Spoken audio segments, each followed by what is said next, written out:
Hey listeners, just jumping in quickly before the podcast to notify you about the BodyTrack Academy educational webinars that we have available via Eventbrite. We cover a variety of topics ranging from oncology, musculoskeletal rehab, neurological rehab, mental health, performance, and much more, all of which you can access 24/7. That means you can purchase the webinar and watch it at any time that suits you. You can claim our webinars as PD points via SS self-assessment tool, and as a valued listener of the podcast, you're entitled to $10 off any of our webinars, but do hurry because the code is only available to the first 10 purchases. Just use the code FIRST10. So head on over to Eventbrite and browse our webinars. The link is in the show notes and on the BodyTrack Academy Facebook page. I'd like to begin this podcast by acknowledging the Yagara and the Turrbal people as the traditional custodians of Meanjin, the lands on which our podcast is recorded. We pay our respects to elders past, present, and emerging.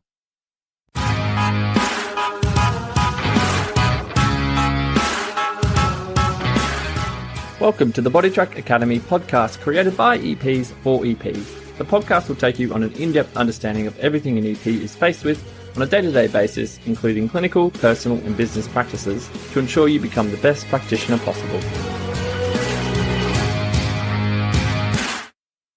If you enjoy the podcast, make sure you like, share, follow us on whatever streaming service you use to ensure the message spreads and you are notified of any new podcasts or educational resources available to you.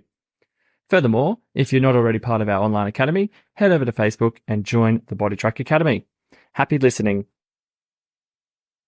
Welcome back to an episode of the BodyTrack Academy podcast. I thought we'd mix it up today and get the man from behind the mic out in front and really start to see some of his critical thinking in a clinical sense. So we're going to go through a bit of a case study here with Daniel around a new client that he's been seeing and just really pick his brain on what his thought process is along the way. So Daniel, without further ado, jumping in, do you want to talk us through the sort of initial consultation and what this client is seeing you for? Definitely. I finally am in your pressure booker. This is what I usually do to you and other EPs. So this is going to be fun, picking apart the clinical aspects of me, and I'm sure, Josh, you'll chime in with what I can do better. But without further ado, this client I had presented first with an enhanced primary care plan from their GP. The one thing that I will like to show is that you can get some enhanced primary care plans that are going to be very detailed, and then you're going to get ones that I got, which said osteoarthritis and return to lifting weights. So going into that, I think a message that I want to make sure was coming across today in today's podcast for any EP, but young listeners as well, is what you receive on a referral is not always going to be the exact case of the person. You can't really build a profile from that. And it's very important not to assume from that too, because given that scenario, someone who has osteoarthritis and they just want to return to lifting weights, that could mean a myriad of things. That could mean they're just out of action. They could be in severe pain, tons of different things. So just as a point there, you have to do your subjective assessment of the client to really unpack what's going on. So that's pretty much what I did for this client. Middle-aged lady, very active person, but active in the sense of a lot of walking, yoga, Pilates, Tai Chi, participated in that. So not a lot of resistance training in the repertoire at this stage. But the presentation from this lady was quite interesting in the fact that she brought in her scans of her spine and they scanned her whole spine and found arthropathies and osteoarthritis and osteoarthritic changes. So from that, I kind of explained per se what osteoarthritis is, because she was a little bit unsure of that, but she did have a good grasp in general on what her condition was. But I readdressed that. She had been to other allied health and found that there wasn't much progress. She had gone through physiotherapy to receive treatment, and she probably wasn't as diligent, I guess, with her exercises there. So I decided to unpack a few things and say, okay, what has been addressed? Where is your situation is now? What are your expectations? All of those key questions that we already ask in initial assessments. But then I took the route of saying, have you actually been informed about what chronic pain is and how it can be treated effectively? And that was kind of my in per se of what the point of difference was. Yeah. So from that, I went down the pathway of explaining the biopsychosocial model, which was completely new to her.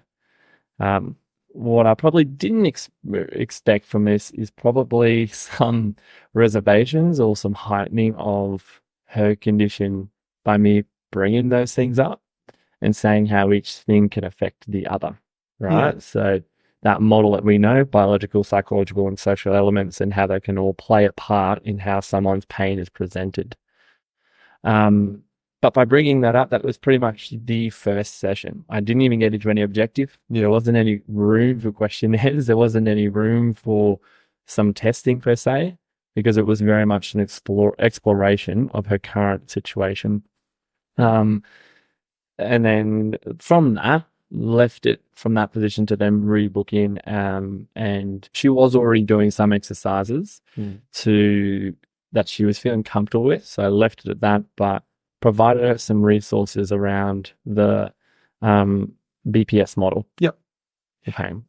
Just sort of draw back, and I think it's a really good point for people in that initial meeting of a client as well, particularly practitioners. It's what signs or what did you delve into that subjectively that made you go, okay, well, a biopsychosocial model is what I need to approach with her now. This is increased education is going to be beneficial for her. I think it was a combination of what her exercise history was and what treatment she's actually had done. So a lot of, a lot of the things were like, I've gone to a personal trainer and I've actually participated in a weights regime, and was not too bad with that. So she always had it wasn't like exercise was foreign to her. She was very familiar with it and very in tune with what her body was capable of doing. She had been to physiotherapy and received different modalities of treatment. So from manual therapy to exercise prescription, and the likes, but wasn't finding much progress. And sorry, not finding much progress to the personal trainer either. She was also doing Tai Chi, as I mentioned, finding that was soothing for herself, as she said, but wasn't finding this reduction in pain. Pilates, there was some movements in that she felt exacerbated her pain. So then what I also picked up on these things here was going, there's a lot that this person is trying to fix her pain per se. And I actually kind of built that into the fact of the biopsychosocial model, BPS model, going, okay, well, I feel like this person at the moment is just perhaps getting into the sense of clutching at things to try and get a fix. So also adding that into the element and educating. Those are probably the key warning signs I had. And I was a bit further down the path of her trying to manage and fix these issues that she had for her lower back and neck pain, which is predominantly what happened with the osteoarthritis issue presented. So that's the turning point. I went, okay, the other side of this is talking about that educational aspect for this patient. I think they would get some really good outcomes from that. The secondary part of that is there was a few tears Yeah. from this, because it was a bit of an emotional unveiling of all these things of I've tried and this has failed, and I've tried, this has failed. And the language, the terms that were used were very negative on this person as well. So yeah, that's where I decided, okay, I'm using this as more of an educational aspect, rather than just exercise prescription, which I felt would be similar to the other things that she's done. And whilst confronting those, sometimes those emotional explorations reveal that you're on the right track as well, rather than necessarily, you know, shying away from those. You know, we've had conversations in the past about having those tough conversations with your clients as well, and that seems to have been almost a confirmation of that you were in the right Yeah. track for her. Yeah. So you've seen her initially. Obviously, there's this deluge of information that you just got from her. What's the next step? Where was your mind at for the next session or the next interaction with this person? Yeah. So I followed up with an email post the initial. I said, yeah, that was a lot to take in. So just jotted down a few points that we did discuss, and provided her with a few resources. One I will shout out to, I use a lot of it in my education for myself, but also for clients with Curable Health. And it's a page that I follow on Instagram, but they have a really good website and resources and things that you can actually subscribe and pay for. The thing I like about that, I have identified already these kind of negative language that she was bringing upon herself. Curable Health is all about shifting the dynamic. Josh, you've seen it, I know as well. So it is very much about reframing a lot of the things that can sit in your mind with someone with chronic pain of the limitations they have in life. So I thought that was a really good pathway forward for her. She responded really well to that, took it on board. Probably took it on board too far from what my understanding, because she actually subscribed to the actual program. Yeah. So from that, I wasn't expecting that, and then that became another voice of opinion per se. So I was now sort of seeing myself going, all right, so I'm giving my opinion. She's obviously getting opinions from family and other people, other allied health that she was seeing, two at the time, all the different programs that she was involved. So there's a lot of different opinions, and I went, okay, probably need to address that aspect as well. So it kind of just steamrolled a little bit, and it is an important thing to probably bring that expectation forward initially, which I could have done better. I said, instead of just saying, hey, here's this great website, this is how I use it. Yeah. Maybe taking some snippets from that and saying, this is what I've found, and provide with that rather than just go and explore yourself. Yeah. Yeah. So giving a bit more direction there, I think, is something I could have done. But the end result with this client, we did end up going down and uncovering a few social limitations that they had due to their pain. They also recognized that there were some psychological stresses with family and other things in their life as well. And so I used that cup analogy in pain. It was like, so imagine your cup, it's getting pretty full. These things only added to it and tip it over and can actually exacerbate the pain that you're experiencing. Coupling that with how the resources I provided around curable health to try and show, okay, well, if you're thinking of it this way, and basically tying it all together, I was hoping for some success and progress for this patient. So that's sort of where we were leading towards after the first few sessions. Okay. I think I love when we talk about this stuff, because I think your perspective on things is the epitome of holistic, in that you take into account everything that's sort of going on, both from yourself as well. And I think sometimes as practitioners, we can go, well, the client's dealing with all this. It's almost hard for us to add more to that. And I think you've sort of reflected really well on maybe, okay, this is where I could have added a little less, or been a little bit more filtered in what I did. I'd love to get your impression on with that cup analogy, or any analogy when it revolves around sort of high stresses in life. I think we've all encountered people where we've gone, look, we need to manage your stresses, because we know, obviously, through research, how much that's going to exacerbate your pain response and everything like that. Yeah, sure. How do you have the conversation where they turn around, they go, okay, well, work's a stressor, but I can't change that. Life's like family, kids, that's a stressor. I can't get rid of my kids. That's a challenge. Like, what sort of conversations or points do you sort of pull them with them? The non-modifiable ones are very hard. I think, again, it comes back to what I tend to rely back on is the positive frame of mind change. And that's where, again, not not that I'm a paid promoter of it, the curable does still a really good job of that. We might have to link this bio. We might do Yeah. that. We might do that. I find that really helpful, Yeah. and it changes perspective.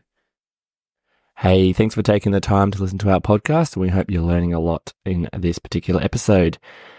Just a shout out to our sponsor, HGG Performance, which provide very high quality, innovative gym equipment and custom fit outs to enable you to pivot your potential and smash your performance and rehab goals.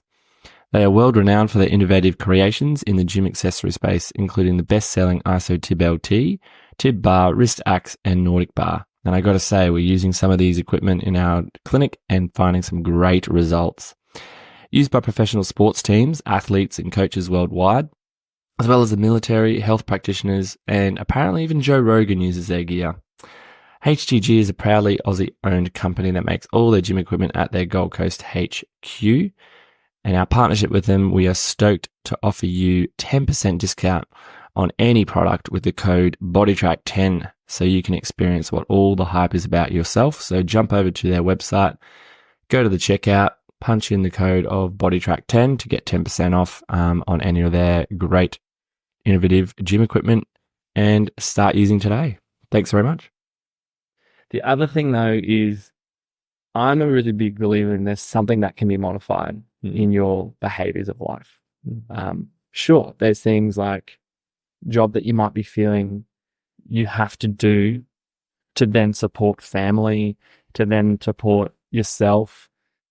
I sort of think it is that's a little bit of a backwards way in essence, because if you're doing something that is causing a huge amount of stress and you feel yourself spiraling out of control, something has to be modified, and you have to want to make that change to live in the life that you want to do. So I do provide the resources, positive change of mind, and changing that frame and mindset. But the other part too is I do focus on those goals of what is a value-based goal. So it's not, I want to be pain free. Like, it's going that extra step further in your goal establishment and going, what does that mean to you? What are you actually able to do, or what are you refraining from yourself from doing? And for this lady, she was like, I'm not going to walk anymore because it hurts too much. And when I sit and have coffee, I can't sit down for longer than 10 minutes because it's painful and I don't enjoy it. So I'm removing myself from that social situation. I want to return to that. That was one of the things. I enjoy going to the gym, but I'm so frightened of hurting myself. So you kind of start to hear all these things and watch how your client says it. If they're very emotional, which this lady was, about it, it means tons to them. Yeah. That's your value-based goal. So you place emphasis on that as much as possible to go, I'm with you here and I can help. It's going to take time. I'm not going to say it's goodbye tomorrow. I'm trying to give you as the most appropriate resources as possible to get you to back to feeling safe with those activities that bring you joy in life. The other thing I'll just say with goals, always have an action plan associated with it. Yeah. Because the amount of times you and I, Josh, have probably seen clients who have goals that are just not pain related at all. It might be weight loss or it might be strength improvement. Okay, well, how are you going to do that? And they're kind of going, I don't know, I see you for that. Yeah. Okay, well, that's a good start. What else can you do? So always having action plan that they are saying to you, you're writing down. So it's something that is tangible that they can achieve. And so I guess the process then for you, what did that look like from a practical prescription model? Obviously you can't separate the two, and it's going to always be sort of that patient-led approach of her understanding what she needs to do and how she's going to reframe her mindset around achieving those goals, particularly her movement goals. What did you do in that aspect for her programming and prescription? Reviewed everything that she was doing in the week first, because to my understanding, it was a bit of an overload situation. And again, there was advice. I remember distinctly, there was one was like, oh, I was told from this doctor that I shouldn't squat this way because my head's too forward and that puts pain on my back. Okay. I, instead of putting my own opinion and just kind of battling opinion to opinion, I said, why do you think that's important? And threw it back on them. And she didn't really have an answer. She said, well, that's sort of what I've been told. So now I know that I can't do that movement. I go, okay, well, how do you bend down and pick up something off the floor? You bend forward and you probably just bend your back and you don't even think about it. So uncovering the fact that those things are safe to do, we just have to break down some barriers, build up confidence, build up the strength in a physiological sense for them to be able to do that. So that's what I sort of did. I broke down each of the kind of components that she was doing and revising those movements and going, okay, well, this is causing some neck pain. I'm going to be conservative here and we're going to use assistance. We're going to use pillows. We're going to strengthen the neck outside of those sessions so you can be in those positions safely and have tolerance to endure have capacity to endure that demand that you're placing on it. Having that kind of analogy and building that up. So that's probably how I navigated initially. So again, probably wasn't even my own initial prescription too much. It was more revision of what was actually being done. And which is, and this is a leading question because I know, I obviously know how you operate and I know how great you are at not putting your opinion into situations, particularly with these types of clients. And I think that's an important message in that, as exercise professionals, it's not always about the exercise we prescribe. Sometimes it's the education and the adjustments we make to what people are currently doing. It's the modifications of things. Which I think is an underrated part of what we do. Yeah, I feel there's like a lot of pressure on the expectations of an EP of when someone comes to you for a service.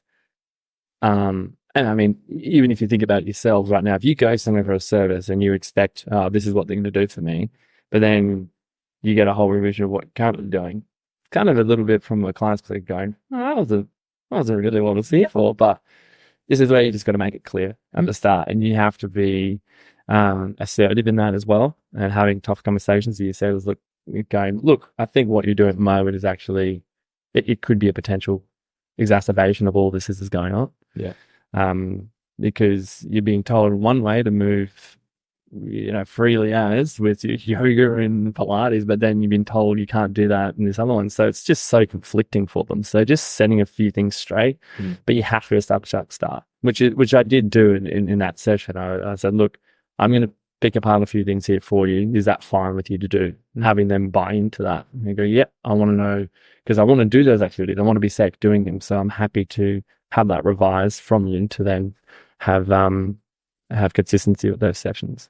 So that's sort of how we went. Would you like me to go on to where we are now? You're reading my notes. Where are you now? What's happening? So this is going to sound like, well, everything I've done didn't do anything for her, because the path that actually took was 6 months. There's been 6 months since she's seen me. And during that time, there was going down the path of seeing a psychiatrist, a psychologist, checking into a pain clinic.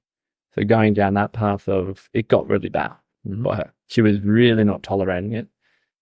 I was quite concerned, reaching out, and we just stayed in touch. She said that she was, pharmacological intervention had taken its place. She was in hospital for a couple of days, if not weeks, I believe it was, to be assessed. And about, what are we now, April? So about the start of this year, came back to see me, saw it pop up in my calendar, and I went, oh, fantastic. This is going to be a really interesting session. So when she came back, immediately I thought, okay, has all that stuff that I worked on, change of mindset, reframing things, movement differences, is that actually been any use? I was a bit concerned, but then I was like, well, if it wasn't, they wouldn't have put back in. So I started to presume a few things going into it. But what I experienced when they came back was quite enlightening, and makes me think, cool, what we do here as EPs is things that people can take away and apply to their life to make it better. She came back and said, look, been down a very hard path, but I realized a lot of the pain was from psychological and social issues.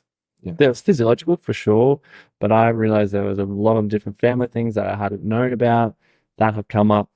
I was really socially isolating myself. So those things that you brought up actually made me realize it more, which made it worse probably at the start.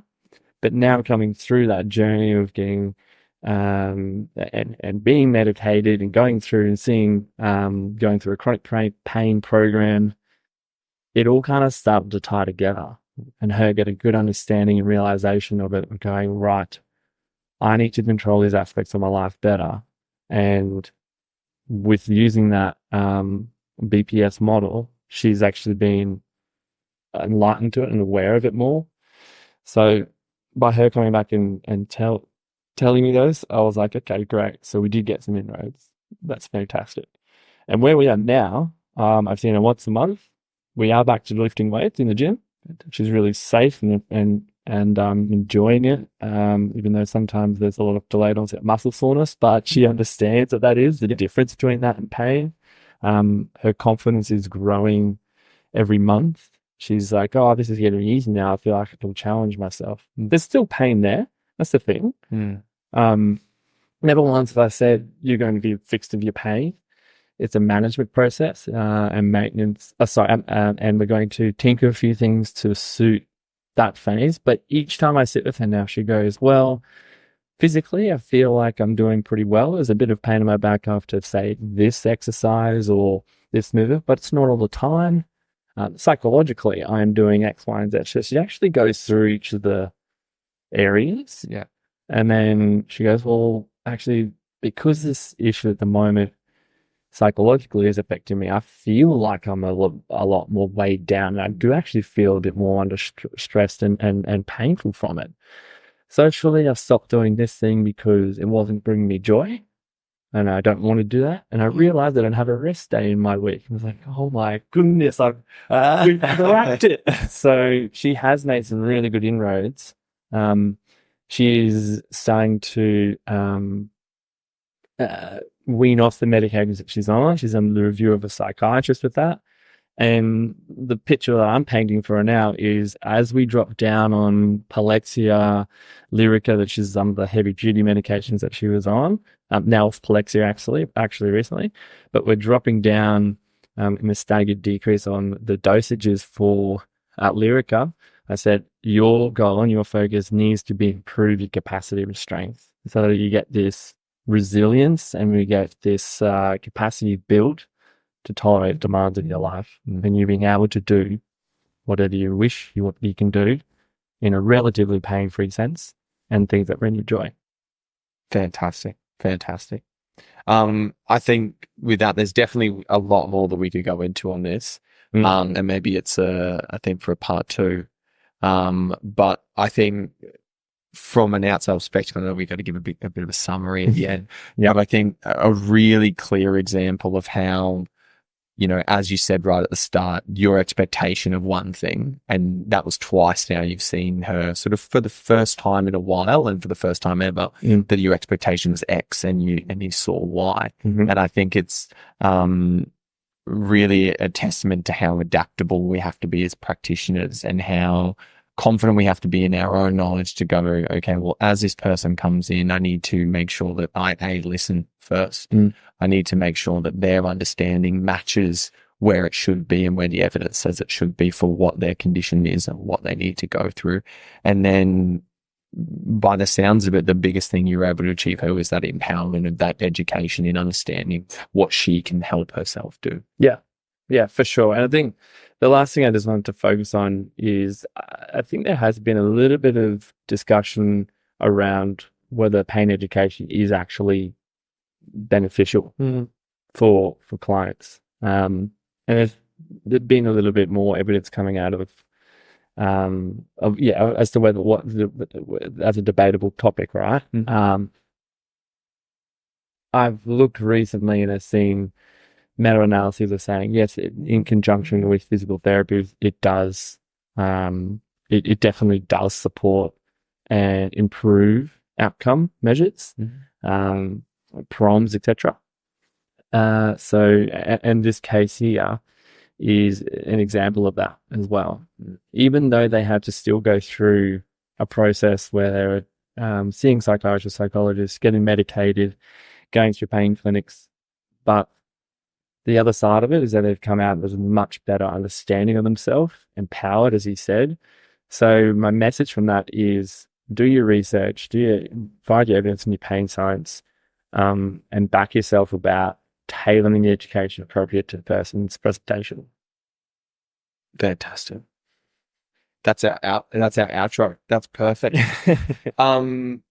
Thanks so much. Dan, I'd love to jump on this side of the mic more often, and grill you a bit more about this. I would definitely like to follow up with how this management goes, and particularly as she starts to come further off that medication and how that transition goes. I think that's something that's going to be really interesting for a lot of people. And because obviously, ideally, we want to have as least amount of pharmacological management as possible. So I think it'd be great to see your perspective and your analysis on how that's going moving forward. Wonderful. Perfect. Thanks for being nice to me on the other side of the podcast, Josh. Not a problem. All right. See you next time. See you next time, Tim.